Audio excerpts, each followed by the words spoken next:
आप सभी को नमस्कार। आप सभी का हार्दिक वंदन और अभिनंदन हमारे इस YouTube चैनल शिष्य अवतार में। जैसे कि आप सभी को पता चल ही चुका है कि केंद्रीय विद्यालय के इस सेशन के जो एडमिशन है वो स्टार्ट हो चुके हैं, यानी सेशन 2026-27 के एडमिशन के लिए रजिस्ट्रेशन स्टार्ट हो चुका है।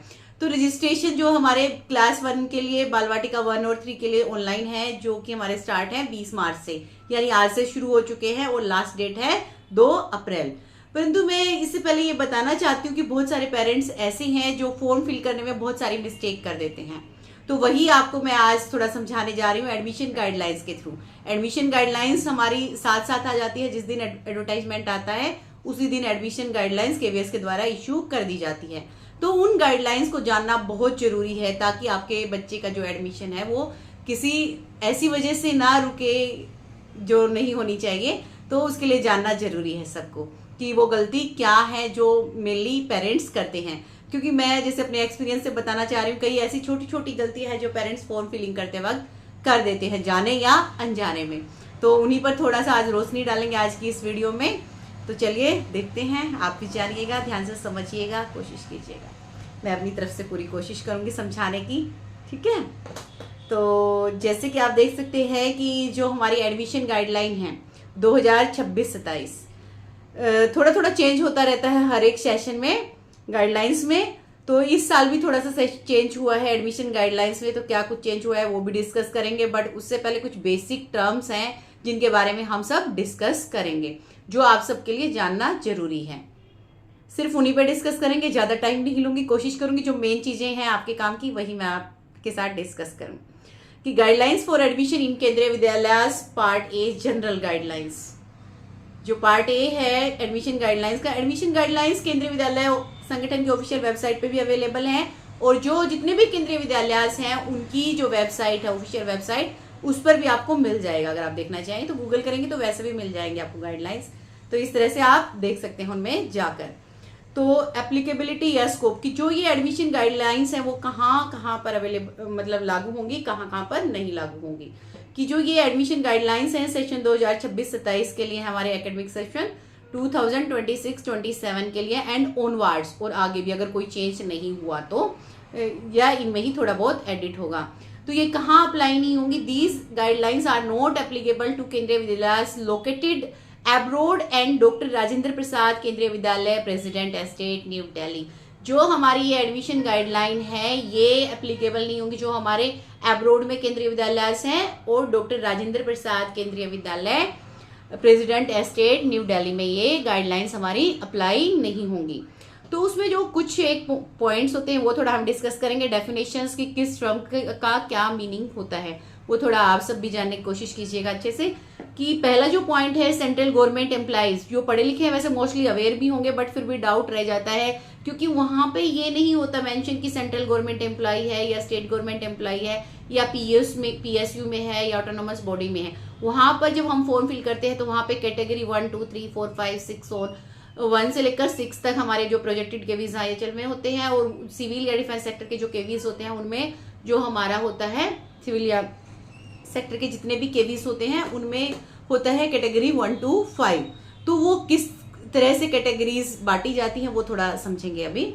सेंट्रल गवर्नमेंट के जितने भी एम्प्लॉइज हैं वो हमारे आते हैं। देखो सेंट्रल गवर्नमेंट के दो तरह के एम्प्लॉइज, सेंट्रल गवर्नमेंट एम्प्लॉइज एक तो वो होते हैं जो हमारा जिनका पूरा जो सैलरी वगैरह सब कुछ हमारी गवर्नमेंट जो ऑफ इंडिया की तरफ से आती हैं। जैसे यहाँ पे गाइडलाइन में बताया भी हुआ है कि an employee who is regular, an employee who is regular, i.e. an employee who is working in the post sanctioned by the government of India in substantive capacity and draws his emoluments from the Consolidated Fund of India. It will also include employees belonging to all India services, IAS, IPS, IFS, etc. तो यहाँ पे जो हमारे employees होंगे एक तरह से आप ध्यान दीजिएगा थोड़ा सा कि सेंट्रल गवर्नमेंट के अंडर जितने भी एम्प्लॉयज होते हैं जिनका जो सैलरी वगैरह एमोलमेंट्स वगैरह है गवर्नमेंट ऑफ इंडिया के कंसोलिडेटेड फंड से मिलते हैं, और उसमें हमारे आईएएस, आईपीएस, आईएफएस वगैरह सब इंक्लूड होते हैं। सेकंड हमारा जो है state government employees. Central government employee का आपको पता चल गया कि जिनको जो हमारा गवर्नमेंट ऑफ इंडिया के फंड से एमोलमेंट्स मिलते हैं, यानी वहां से उनको सैलरी अपना सारा सब कुछ मिलता है एक तरह से। स्टेट गवर्नमेंट के एम्प्लॉइज जिनको स्टेट गवर्नमेंट के फंड से मिलता है। An employee who is regular, जो रेगुलर है। An employee working on that sanction by the state government in substantive capacity and draws his emoluments from the consolidated fund of state. जिसको state के consolidated fund से एक तरह से emoluments मिलता है यानी सैलरी वगैरह मिलती है, तो वो स्टेट गवर्नमेंट के अंडर जो रेगुलर एम्प्लॉइज हैं वो हमारे आएंगे स्टेट गवर्नमेंट एम्प्लॉय में ही। जिनको सेंट्रल गवर्नमेंट के यानी गवर्नमेंट ऑफ इंडिया के फंड से मिलते हैं वो सेंट्रल गवर्नमेंट के एम्प्लॉइज हो जाएंगे। ठीक है। नेक्स्ट हमारा एक जो टर्म रहती है ट्रांसफर, इसके बारे में भी पेरेंट्स कंफ्यूज रहते हैं। कुछ पेरेंट्स सोचते हैं कि ट्रांसफर बच्चे का या पेरेंट्स का, तो मैं बताना चाहूंगी यहाँ पर जो ट्रांसफर से मतलब है, यहाँ पे जो पेरेंट्स सर्विंग करते हैं यानी सर्विस करते हैं तो उनके ट्रांसफर से मतलब है। यहाँ पे बच्चे के ट्रांसफर से मतलब नहीं है, पेरेंट्स के ट्रांसफर से मतलब होता है एडमिशन के लिए। An employee would be treated as transferred only if he/she has been transferred by the competent authority from one place, urban agglomeration, to another place, urban agglomeration, which is at a distance of at least 20 kilometers, and minimum period of stay at a place should be of 6 months, 100 means, or 6 months means 180 days, including the day of relieving. यहाँ पे जो transfer से मतलब है कि एक employ का transfer कब माना जाता है, अगर वो एक जगह पर 180 दिन से ज्यादा जॉब कर रहा है और एक जगह से एक स्टेशन से दूसरे स्टेशन के बीच में कम से कम 20 किलोमीटर का डिस्टेंस होना चाहिए। और वो लास्ट 7 ईयर के ट्रांसफर देखे जाते हैं, पिछले 7 सालों के अंदर जितने भी आपके ट्रांसफर हुए हैं वो काउंट किए जाते हैं एक तरह से ट्रांसफर में। बट बहुत सारे पेरेंट्स ट्रांसफर भरते ही नहीं है क्योंकि ट्रांसफर भी हुए हैं या नहीं। यहाँ पर मैं बताना चाहूंगी कि ट्रांसफर के अकॉर्डिंग प्रायोरिटी मिलती है एडमिशन में भी, चाहे कोई भी कैटेगरी है वहां पे भी कंपटीशन रहता है। इवन फर्स्ट कैटेगरी जो कैटेगरी 1 है उनमें भी पेरेंट्स में कंपटीशन रहता है, बच्चों में कंपटीशन रहता है।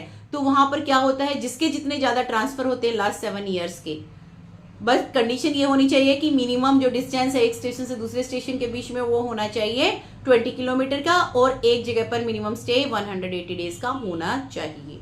ये कंपलसरी है सिचुएशन। ठीक है, तो ये ध्यान रखिएगा, आप भी फॉर्म फिल करते वक्त ये जरूर भरिएगा अगर आपका है तो ये कंडीशन। नेक्स्ट ऑटोनोमस बॉडीज, अभी हमने सेंट्रल गवर्नमेंट और स्टेट गवर्नमेंट का डिस्कस किया। उसके बाद autonomous bodies, public sector undertakings, इनके बारे में थोड़ा सा डिस्कस करेंगे कि ये क्या होती हैं। ये स्टेट गवर्नमेंट के अंडर भी होती है और सेंट्रल गवर्नमेंट के अंडर भी होती है। यहाँ पे ध्यान दीजिएगा, organisation which are fully financed by the government और where the government share is equal to और more than 50%, where the government has controlling interest would be deemed to be autonomous bodies, public sector undertakings of the center or state as the case may be। यहाँ पे जो देखो central government के under जो undertaking होती हैं, public sector undertakings होती हैं, ऑटोनोमस बॉडीज होती हैं, तो उनमें क्या होता है कि सेंट्रल गवर्नमेंट का जो शेयर है मिनिमम 50% और उससे ज्यादा होना चाहिए। 50% तो होना ही चाहिए, 50% के इक्वल या उससे ज्यादा होगा तो वो सेंट्रल गवर्नमेंट के अंडर ऑटोनोमस बॉडीज और पीएसयू वगैरह आएंगे। ठीक है, ऐसे ही अगर कोई PSU autonomous body state government के द्वारा फाइनेंसिंग है यानी 50% स्टेट गवर्नमेंट का पार्ट है उसमें या 50% से ज्यादा है, तो वो क्या आएंगे स्टेट गवर्नमेंट के अंडर ऑटोनोमस बॉडीज में या पब्लिक सेक्टर अंडरटेकिंग्स में आ जाएंगे। नेक्स्ट हमारा जो पॉइंट है प्रोजेक्ट IHL केवी, कि नॉर्मल जो केवीज होते हैं उनको सब जानते हैं, पर प्रोजेक्ट और IHL केवीज क्या होते हैं ये टर्म यहाँ पे डिफाइन की गई। Kendriya Vidyalaya which is sponsored by some public undertaking, public sector undertaking, government project, institute of higher learning and get administrative and financial support from that PSU project और IHL। इसके अंडर वो केंद्रीय विद्यालय आते हैं जो स्पॉन्सर किए जाते हैं पब्लिक सेक्टर अंडरटेकिंग्स के द्वारा या गवर्नमेंट प्रोजेक्ट, किसी गवर्नमेंट प्रोजेक्ट के द्वारा या किसी institute of higher learning like IIT, इस तरह से जो उनके अंडर आते हैं वो उनका एडमिनिस्ट्रेटिव का काम देखते हैं, फाइनेंशियल सपोर्ट देते हैं, तो वो सारे हमारे PSU प्रोजेक्टेड और IHL केवीज में आ जाते हैं सारे के सारे। नेक्स्ट हमारा जो पॉइंट है पॉइंट नंबर 3 में आएंगे हम, प्रायोरिटी इन एडमिशन। ये आपको लिए जानना जरूरी है कि KVS में एडमिशन के लिए किस तरह से क्या कुछ प्रोसीजर होता है, कैसे प्रायोरिटी कैटेगरी काम करती है, प्रायोरिटी क्राइटेरिया काम करता है, कैटेगरी को क्राइटेरिया को कैटेगरी, यानी इतना बोल रही हूँ, सोच रही हूँ जल्दी बोल रही हूँ कि वीडियो थोड़ा छोटी हो जाए, कोशिश कर रही हूँ थोड़ा जल्दी समाप्त करने की, बट थोड़ा लेंथी जाने वाली है। हाँ जी, तो यहाँ पे आप ध्यान देंगे कि केंद्रीय विद्यालय अंडर सिविल और डिफेंस सेक्टर, कि जो केंद्रीय विद्यालय होते हैं सिविल या डिफेंस सेक्टर के अंडर, उनमें क्या कुछ प्रोसीजर होता है, क्या कुछ क्राइटेरिया, कैसे प्रायोरिटी कैटेगरी डिसाइड होती हैं। केंद्रीय विद्यालय जो सिविल और डिफेंस सेक्टर के होते हैं उसमें कैटेगरी 1 में आ जाएंगे children of transferable and non transferable central government employees and children of ex serviceman, कि जितने भी हमारे सेंट्रल गवर्नमेंट के एम्प्लॉइज हैं, चाहे वो ट्रांसफरेबल है चाहे नॉन ट्रांसफरेबल है, तो या एक्स सर्विसमैन के जो बच्चे हैं वो हमारे कैटेगरी 1 के अंडर आ जाते हैं एक तरह से। ठीक है, नेक्स्ट हमारा जो नंबर 2 पॉइंट है, children of transferable and non transferable employees of autonomous bodies, public sector undertakings और institute of higher learning of the government of India. जो गवर्नमेंट ऑफ इंडिया के अंडर ऑटोनोमस बॉडीज हैं, PSU है, IHL वगैरह है, उनके जो एम्प्लॉइज हैं वो आ जाएंगे हमारे कैटेगरी 2 में। नेक्स्ट हमारा children of transferable and non transferable employees of state government के जो एम्प्लॉइज है यहाँ पर आ जाएंगे कैटेगरी 3 में, जिनको गवर्नमेंट ऑफ स्टेट गवर्नमेंट से फंड मिलता है। ठीक है, कंसोलिडेटेड फंड जो होता है स्टेट गवर्नमेंट का, वहां से उनको सैलरी वगैरह मिलती है एक तरह से। 4th जो पॉइंट है हमारा, 4th नंबर जो पॉइंट है, children of transferable and non transferable employees of autonomous bodies PSU IHL of the state government.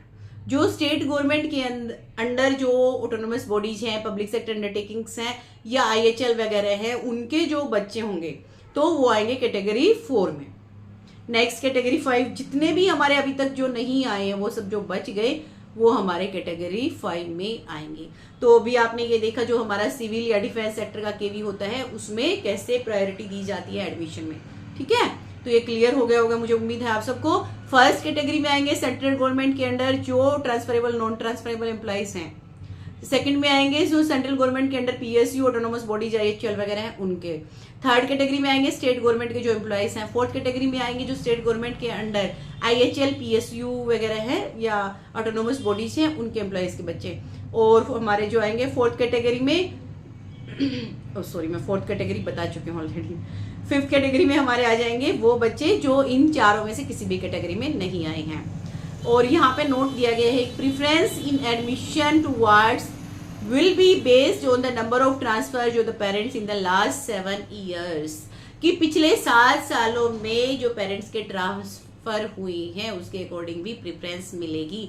मान लो हमारे कई बच्चे हो गए एक ही पर्टिकुलर कैटेगरी से, तो जिस पेरेंट्स के सबसे ज्यादा ट्रांसफर होंगे उसको प्रायोरिटी मिलेगी और वो कैटेगरी क्राइटेरिया सेटिस्फाई करता हुआ होना चाहिए। मिनिमम 20 किलोमीटर का डिस्टेंस और maximum stay minimum stay 6 months का होना चाहिए। अभी नेक्स्ट हमारा जो बी पॉइंट है, केंद्रीय विद्यालय अंडर प्रोजेक्ट सेक्टर IHL, कि जो IHL या प्रोजेक्टेड सेक्टर के अंडर जो केंद्रीय विद्यालय हैं उनमें क्या होता है, थोड़ा सा चेंज होता है उसमें। जो हमारे सेंटर इसमें जो नॉर्मल केवी थे सिविल या डिफेंस सेक्टर के हमारे जो केवीज आए हैं, इनमें जैसे जो कैटेगरी 1 2 3 4 5 रहे हैं ना, वो उनमें क्या हो जाएगा, जो कैटेगरी 1 है वो कैटेगरी 2 हो जाती है, कैटेगरी 2 है वो कैटेगरी 3 हो जाती है और कैटेगरी 4 है वो 5 हो जाती है, 5 है जो 6 हो जाती है एक तरह से। तो वही थोड़ा सा आप देख भी सकते हैं एक तरह से कि जो 1 है, children of employees of the project sector IHL are the sponsors of the Vidyalaya, faculty and post graduate students who are working on long term research projects engagement and regular councils of ward and COW employees of the children, retired employees including employees on the deputation to the concerned project IHL and contractual employees who are directly hired by the concerned project IHL. However, the contractual staff hired through agency outsource third parties shall not be given in any priority in admission. यहाँ पर इन नट cell जो कहने की बात है कि preference मिलेगी category 1 में, in admission will be given to the children of serving employee, deputation employees, retired employees and directly hired contractual employees of the by the project IHL in that order. इस तरह से उनको preference मिलेगी। यहाँ पे जो researcher मतलब एक मिनट में एक पॉइंट और क्लियर करना चाह रही हूँ कि वहाँ पर जो स्टूडेंट्स काम कर रहे हैं, वहाँ पर जो प्रोजेक्ट वगैरह काम कर रहे हैं, रिसर्च वगैरह काम कर रहे हैं, उनके भी बच्चों को चांस दिया जाता है उधर। ठीक है, नेक्स्ट कैटेगरी हमारी जो कैटेगरी 1 थी वही कैटेगरी 2 आ गई। यहाँ पे आप ध्यान देंगे जो सिविल सेक्टर में हमारी कैटेगरी 1 थी वो कैटेगरी 2 हो गई IHL में, और कैटेगरी 3 हो गई जो उधर कैटेगरी 2 थी। ऐसे ही उधर कैटेगरी जो 3 थी वो आ गई हमारी कैटेगरी 4 में, कैटेगरी 4 जो थी वो हमारी आ गई कैटेगरी 5 में, कैटेगरी 5 जो थी वो हमारी कैटेगरी 6 में आ चुकी है। हाँ जी, यहाँ पे भी कंडीशन वही है कि preference in admission towards will be granted based on the number of transfer of the parents in the last 7 years, कि लास्ट 7 ईयर्स के अंदर जो पेरेंट्स का ट्रांसफर है वो जरूर देखा जाएगा, कितने ट्रांसफर हुए हैं कितने नहीं हुए हैं, ये थोड़ा ध्यान देने की बात है। ठीक है, नेक्स्ट एलिजिबल एज की मैं वैसे अलग से वीडियो बना चुकी हूँ कि किस क्लास के लिए कितनी एज होनी चाहिए। एलिजिबल एज फॉर एडमिशन कि क्लास 1 में जैसे मिनिमम 6 ईयर होनी चाहिए, मैक्सिमम 8। यहाँ पे मैं जो भी पॉइंट आपको बता रही हूँ कि child born on 1 April should be also be considered, कि जो जिस बच्चे का जन्म 1 अप्रैल को हुआ है उसको भी कंसीडर किया जाएगा। 1 अप्रैल को जन्म हुआ है मीन्स वो बच्चा क्या हुआ, 1 दिन कम हो गया ना 1 साल पूरा होने में उसका, तो उसको भी कंसीडर किया जाएगा, मिनिमम एज में उसको लिया जाएगा, बट मैक्सिमम में कोई रियायत नहीं है। यहाँ पर आप ये ध्यान देंगे। क्लास 2 की जो एज है 7 से 9, क्लास 3 की 8 to 10, 9 की हो जाएगी हमारी क्लास 2 की एज हो जाएगी 7 year but less than 9 years of age. Class 3 की 8 और 10 से कम। 4th की हो जाएगी 9 मिनिमम और मैक्सिमम 11। इस तरह से सो ऑन ये ऑर्डर है। 5th की हो जाएगी मिनिमम 10, मैक्सिमम 12 से नीचे लेस देन 12। ऐसे ही देखो आप अपर एज में देखेंगे उससे कम होनी चाहिए, जो पर्टिकुलर एज है उससे कम होनी चाहिए, उससे ज्यादा नहीं, या वो भी नहीं पर्टिकुलर। 6th में minimum 10 years but less then 12 years. 5th और 6th सेम है हमारी यहाँ पर। 11 ईयर होनी चाहिए 7th में एडमिशन के लिए मिनिमम, और 13 ईयर होनी चाहिए मैक्सिमम एज। इस तरह से आप 8th की एज देखेंगे, जैसे 8th क्लास में मिनिमम एज होनी चाहिए 12 years but less than 14 years of age. ऐसे ही 9th में देखेंगे आप 13 years minimum but less than 15 years of age होनी चाहिए। 10th में देखेंगे 14 years but less than 16 years of age. इस तरह से ये हमारा एज क्राइटेरिया है जो एडमिशन के अकॉर्डिंग दिया गया है केवीएस एडमिशन गाइडलाइंस में। बट जो बच्चा 1 अप्रैल को जिसका जन्म हुआ है वो भी काउंट किया जाएगा। यहाँ पे एक ध्यान देने की बात है कि जो मैक्सिमम एज है लिमिट है उसमें रिलैक्सेशन दिया जाता है 2 ईयर्स का। किनको? उन बच्चों को जो CWSN में आते हैं, उन बच्चों को 2 साल का रिलैक्सेशन मिलता है और कोई रिलैक्सेशन नहीं होता। यहाँ पे एक और मेन पॉइंट है कि there is no age restriction for admission to class 11 provided the student is seeking admission in the year of passing class 10th examination. Similarly, there will be no upper and lower age limit for admission to class 12 provided there has been no break in the continuous study of the student after passing class 11. यहाँ पर ये ध्यान देने की बात है कि class 10th 11th में एडमिशन के लिए कोई एज बार नहीं है, कोई रिस्ट्रिक्शन नहीं है। बट जिस साल क्लास 10th का रिजल्ट आया है उसी साल बच्चे को 11th में अगर एडमिशन ले रहा है तो कोई वो रिस्ट्रिक्शन नहीं है। ऐसे ही सेम 12th में फ्रेश एडमिशन के लिए कोई रिस्ट्रिक्शन नहीं है अगर वो बच्चा क्लास 11th के जस्ट बाद अपनी स्टडी कंटिन्यू कर रहा है तो। ठीक है, ऐसे ही नेक्स्ट अब क्लास स्ट्रेंथ की किसके पास क्या वो 30 है फ्रेश एडमिशन के लिए, वो दिया गया है। नेक्स्ट हमारा ये आपके काम का वैसे है नहीं बट फिर भी जान लीजिए थोड़ा सा। ठीक है, class strength up to 44 all classes और 30 प्रिंसिपल्स के पास होती है अप टू 30 जून 30 जून तक। ये दिया हुआ है इधर, आप देखेंगे ध्यान से तो 44 ऑल क्लासेस प्रिंसिपल के पास पावर होती है अप टू 30 जून 30 डे। और जो हमारा ये क्लास 11th को छोड़ के है, registered and eligible candidate subject to unavailability of vacancy except class 11th। Class 11th के लिए थोड़ा सा चेंज होता है, वो CBSE का जो 10th का रिजल्ट होता है उसके डिक्लेरेशन के बाद 30 डेज के अंदर क्लास 10th के एडमिशन हो जाते हैं। जो रजिस्टर्ड कैंडिडेट्स होते हैं उनको एडमिशन दिया जाता है अगर वैकेंसीज एग्जिस्ट होती है तो किसी पर्टिकुलर केवी में। नेक्स्ट हमारा जो बी पॉइंट है up to 40 for class 1, 2 and 3 and 45 for all other classes. ये प्रिंसिपल के पास पावर होती है कब तक? Up to 31 October. बट यहाँ पे एक जो कंडीशन है वो भी ध्यान से समझनी, ऐसा नहीं कि सभी के लिए।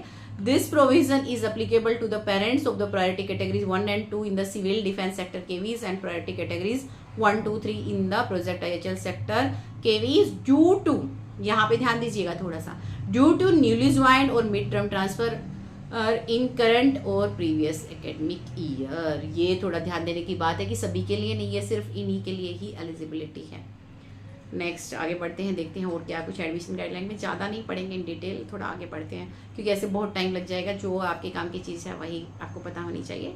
रिजर्वेशन आपको पता है, जैसे एडमिशन में जो रिजर्वेशन होती है कि आरटी होती है हमारी 25% सीट्स जो होती हैं वो आरटी में जाती है एक तरह से।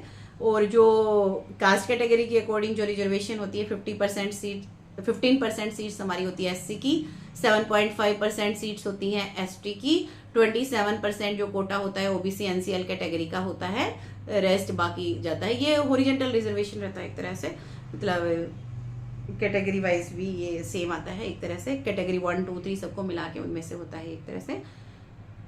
हाँ जी, CWS जो कैटेगरी होती है उसका भी हमारा कोटा होता है, 3% सीट्स होती हैं, यानी किसी क्लास में 40 सीटें हैं तो एक बच्चा वहाँ पर हमारा डीए का आएगा पर्टिकुलर केवी से। ये भी हॉरिजॉन्टली रिजर्व होती हैं सभी कास्ट कैटेगरीज के लिए एक तरह से। एडमिशन के विद केवीटीसी ये आपके काम का नहीं है, केवीटीसी का अलग प्रोविजन है, वो थोड़ा हम छोड़ देते हैं, उस पर टाइम वेस्ट नहीं करेंगे। ये एडमिशन लोकल ट्रांसफर भी आपके काम का नहीं है। हाँ जी, fresh admission for class 10th and 11th ये वैसे आप लोगों के काम का नहीं है। एडमिशन जो कमेटीज वगैरह होती है उनके काम का होता है। हाँ, थोड़ा जान लीजिए वैसे 10th और 12th के एडमिशन का। वैसे fresh admission for class 10th and 12th की fresh admission to class 10th and 12th other than KV students will be entertained subject to availability of vacancies. Such admissions to class 10th and 12th will be considered by the principal of the KV only if the average strength of the class 10th or 12th is below 40. This will further be subject to the following conditions. कि वहाँ पे कुछ conditions होती है वो उनके according admission हो सकता है। अगर क्लास रैंक 40 से कम है 10th और 12th में तो वहाँ पे फ्रेश एडमिशन हो सकता है। बट कब किसका हो सकता है? The child has been in the same course of studies in a CBSE affiliated school. बच्चा जो है CBSE affiliated school में होना चाहिए सेम कोर्स में। For class 10th, the child must have obtained not less than 55% marks in aggregate in class 9th. कि जो बच्चा 10th में एडमिशन के लिए आ रहा है उसके जो मार्क्स हैं वो 9th क्लास में 55% से कम नहीं होने चाहिए। ऐसे ही जो बच्चा क्लास 12th में एडमिशन के लिए आ रहा है उसके भी मार्क्स 55% से कम नहीं होने चाहिए 11th में। तो ये कुछ कंडीशंस होती हैं। बट वैसे सीट्स नहीं होती है केवी में, सीट्स ऑलरेडी फिल होती हैं मोस्टली। चलिए नेक्स्ट पॉइंट है कि the child should otherwise be eligible as पर केवीएस एडमिशन गाइडलाइंस। की जो बच्चा है जितनी भी केवीएस की एडमिशन गाइडलाइंस है उनके अकॉर्डिंग एलिजिबल भी होना चाहिए। ऐसा नहीं कि मार्क्स आ गए तो आप एलिजिबल हैं, वो भी होना चाहिए। The combination of subjects opted by the student are available in the concern Kendriya Vidyalaya. कि जो कम्बिनेशन सब्जेक्ट कम्बिनेशन बच्चे ने लिया हुआ है वो स्कूल में अवेलेबल होना चाहिए, अगर नहीं है तो नहीं होगा admission. Fresh admission will be for priority category 1 and 2 for civil and defense sector KVs and priority category 1 to 3 case IHL project sector KVs only. की जो एडमिशन होंगे प्रायोरिटी कैटेगरी के अकॉर्डिंग ही होंगे। एडमिशन फॉर वैकेंट सीट्स के बाद आगे का क्या प्रोसीजर होता है वैसे वो आपके मतलब का नहीं है तो कोई ज़रूरत नहीं जानने की, उस पर टाइम वेस्ट नहीं करेंगे हम। स्पेशल प्रोविजंस होते हैं कुछ, ये भी आपके काम का नहीं है वैसे, बट आप पढ़ लीजिएगा। आप लोग पढ़ने लगोगे तो बहुत टाइम वेस्ट हो जाएगा, मेरा बहुत ज़्यादा टाइम लग जाएगा। ये अवेलेबल है केंद्रीय विद्यालय के ऑफिशियल वेबसाइट पे। स्पेशल प्रोविजन होते हैं, कुछ कंडीशंस में एडमिशन मिलता है तो उसके पीछे बहुत सारे प्रोविजंस हैं वैसे, तो वो हाँ जी, अभी हम रजिस्ट्रेशन हमारे स्टार्ट हो चुके हैं, आप कर सकते हैं रजिस्ट्रेशन, ठीक है। तो रजिस्ट्रेशन अपना कर लीजिएगा अच्छे से। डॉक्यूमेंट्स ध्यान से अपलोड कीजिएगा और जो भी डाटा है वो बहुत ध्यान से फिल कीजिएगा। जो डॉक्यूमेंट्स हैं फॉर क्लास 1 के लिए बर्थ सर्टिफिकेट का, बर्थ का प्रूफ होना चाहिए, proof of age in the form of birth certificate issued by the competent authority या register birth competent to register birth. This will include certificates from notified area council, municipality, municipal corporation, extract about the date of birth from records of village panchayat, military hospital and service record of defence personnel. मतलब date of birth का proof होना चाहिए एक तरह से, ठीक है। A certificate, next जो हमारा पॉइंट है, a certificate that the child belongs to the SC, ST, EWS, OBC, NCL etcetera. अगर आप कोई कास्ट के अकॉर्डिंग आपका रिजर्वेशन बनता है तो आपको ये सर्टिफिकेट भी तैयार होना चाहिए। अगर इनिशियली पेरेंट्स के नाम पे नहीं है तो बच्चे के नाम पे, मतलब बच्चे के नाम पे नहीं है तो पेरेंट्स अपना जमा करवा सकते हैं, बट विद इन 3 months बच्चे के नाम से आपको ये प्रोड्यूस करना होता है, जमा करवाना होता है। तो बेटर है कि अगर आप केवी में एडमिशन चाहते हो तो पहले ही अपना बनवा के रख लीजिएगा। नेक्स्ट जो हमारा है certificate from the civil surgeon revolution centre और कंप्यूटर अथॉरिटी, ये हमारा अगर कोई बच्चा ऐसा है जो डीए कैटेगरी के अंडर अपना CWSN के अकॉर्डिंग रिजर्वेशन बनती है किसी की, तो वो अपना क्या करेगा, सर्टिफिकेट वगैरह भी अपलोड करेगा। फॉर्म फिलिंग के वक्त फॉर्म वो भरा जाएगा, क्योंकि उनका रिजर्वेशन कोटा जब तक वो सर्टिफिकेट वगैरह वो सब कुछ वेरीफाई किया जाता है, नंबर वगैरह UID नंबर जो भी मिलता है गवर्नमेंट की तरफ से। नेक्स्ट सर्विस सर्टिफिकेट होता है जिसमें नंबर ऑफ ट्रांसफर्स भी मेंशन होते हैं, लास्ट 7 ईयर के अंदर कितने ट्रांसफर्स होते हैं, और ये ब्लॉक लेटर्स में ही फिल करना होता है। ठीक है, ये भी अपना डॉक्यूमेंट तैयार करना है एक तरह से। Certificate of retirement for uniform defence employee, जो डिफेंस एम्प्लॉय जो रिटायर हो चुके हैं उनका सर्टिफिकेट ऑफ रिटायरमेंट भी तैयार होना चाहिए, वो भी एक मेन डॉक्यूमेंट है। नेक्स्ट प्रूफ ऑफ रेजिडेंस, जो रेजिडेंस का प्रूफ है वो भी जमा करवाना होता है, तैयार करना होता है एक तरह से। यहाँ पर मैं बताना चाहूँगी ये registration will not confer a right to admission, कि केवल रजिस्ट्रेशन करना ही आपका राइट नहीं है एडमिशन के लिए। एक तरह से राइट नहीं बनता कि आपने रजिस्ट्रेशन करवा दिया तो आपका राइट हो गया एडमिशन का, ऐसा नहीं है। Incomplete application form shell normally be rejected in case vacancies remain, principal may allow completion to the form later at his discretion। अगर किसी का फॉर्म इनकम्प्लीट है तो प्रिंसिपल अलाउ कर सकता है बाद में उसको कंप्लीट करने के लिए, but in some cases admission secured on the basis of any wrong certificate or information, residential address and its distance from the KV etc. shall be cancelled by the principal for with the no appeal and no appeal against such action of the principal shall be entertained। यहाँ पे एक ध्यान देना है कि अगर आपने कोई भी रॉन्ग इन्फॉर्मेशन दी है, कोई रॉन्ग सर्टिफिकेट अपलोड किया है या रॉन्ग रेजिडेंशियल एड्रेस दिया है डिस्टेंस का केवी से, तो उसके बिहाफ पे प्रिंसिपल आपका एडमिशन कैंसिल कर सकते हैं। उसके अगेंस्ट आप कोई अपील नहीं कर पाएंगे अगर आपने कुछ भी फ्रॉड डाटा दिया है तो एडमिशन के लिए। The address entered and the address proof submitted by the parent, address entered and the address submitted by the parents address proof during the application process shall be treated as final for determining the neighborhood। No request for change of address will be entertained for this purpose except in cases of government employees shifting to government accommodation after the list and provisional admission are out। यहाँ पे मैं बताना चाहूँगी कि जो address आप form में fill करते हैं उसी का आपको प्रूफ जमा करवाना होता है। ठीक है, कोई एड्रेस चेंज करने की परमिशन नहीं होती। जो भी आपने ऑनलाइन एप्लीकेशन फॉर्म में या ऑफलाइन एप्लीकेशन फॉर्म में दिया है एड्रेस, उसी का आपको प्रूफ देना होता है। एक तरह से कोई चेंज करने की परमिशन नहीं दी जाती एक्सेप्ट गवर्नमेंट एम्प्लॉय जो अपना शिफ्टिंग कर रहे हैं गवर्नमेंट अकोमोडेशन में। For admission in class 1 the registration will be done through online mode, सिर्फ ऑनलाइन मोड में होगा क्लास 1 का एडमिशन। इन डबल शिफ्ट केंद्रीय विद्यालय, डबल शिफ्ट जो केंद्रीय विद्यालय होते हैं उनमें क्या कंडीशन है कि each shift will be treated as separate विद्यालय। हर एक शिफ्ट को क्या ट्रीट किया जाएगा, एक सेपरेट विद्यालय ट्रीट किया जाएगा। No change of shift will be permitted, shift change करने की कोई परमिशन नहीं दी जाएगी। If multiple registration forms are submitted for the same child in the same विद्यालय Kendriya Vidyalaya only the last application will be considered. अगर एक बच्चे का एक से ज़्यादा फॉर्म फिल कर देते हैं तो लास्ट फॉर्म जो होती है सबमिटेड वही कंसिडर किया जाता है। Next in respect of category 1, 2, 3 and 4 admissions,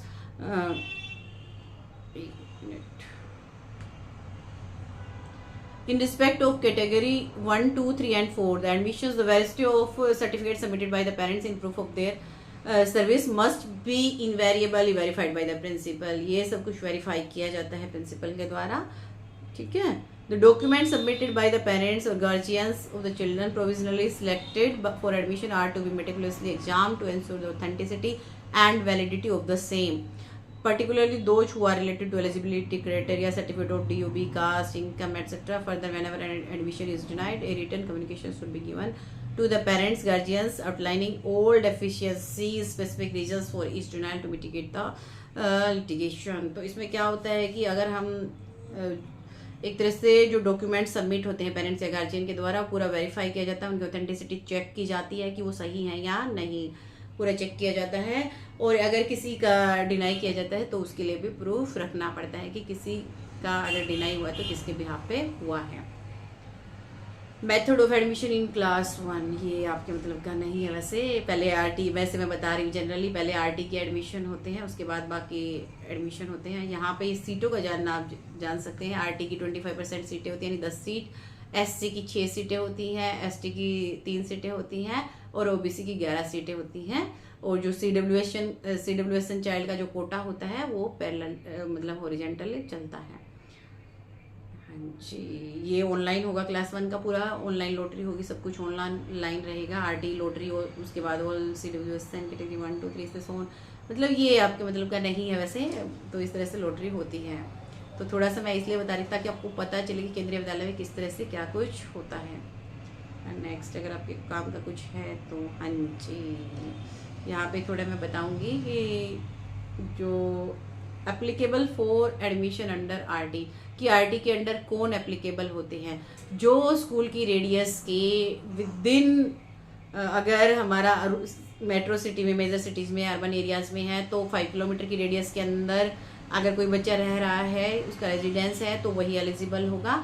अगर जो हमारा रूरल एरिया है, places and areas other than included in one above, जिसमें जो इसमें ऊपर वाले में नहीं आया है वो आ जाएंगे हमारे 8 किलोमीटर की रेडियस में। तो प्रूफ ऑफ रेजिडेंस आपको जमा करवाना है एप्लीकेंट के द्वारा। सेल्फ डिक्लेरेशन भी देनी है कि जितने भी डॉक्यूमेंट्स जमा किए हैं वो पूरा बिल्कुल सही है। ये हमारा आरटी कैंडिडेट्स के लिए होता है एलिजिबिलिटी, क्योंकि बच्चा अगर फर्स्ट क्लास से लेकर 8 क्लास तक फ्री पढ़ेगा तो वहाँ पे जो डॉक्यूमेंट्स हैं वो भी स्ट्रिक्टली चेक होते हैं पूरा प्रॉपरली। वैसे तो सभी होते हैं बट वहाँ पे पूरा फोकस होता है कि कुछ क्राइटेरिया होता है तभी आपको आरटी में कोटा मिलता है। ये तो आपके काम का नहीं है, स्कूल के लेवल का है। ओके चलो, हो ही गया मुझे लग रहा है कंप्लीट। जो आपको जानना चाहिए था वो हो चुका है। तो ये थी हमारी एडमिशन गाइडलाइंस जो इस सेशन की थी। तो उम्मीद करती हूँ आपको हमारी गाइडलाइंस समझ आ गई होगी। अगर आपको हमारी वीडियो पसंद आए तो लाइक, कमेंट, शेयर और सब्सक्राइब जरूर कीजिएगा। और कोई भी क्वेरी हो आपकी तो वो आप कमेंट बॉक्स में पूछ सकते हैं, निसंदेह आपका आंसर किया जाएगा। ठीक है, thank you and have a nice day to everyone.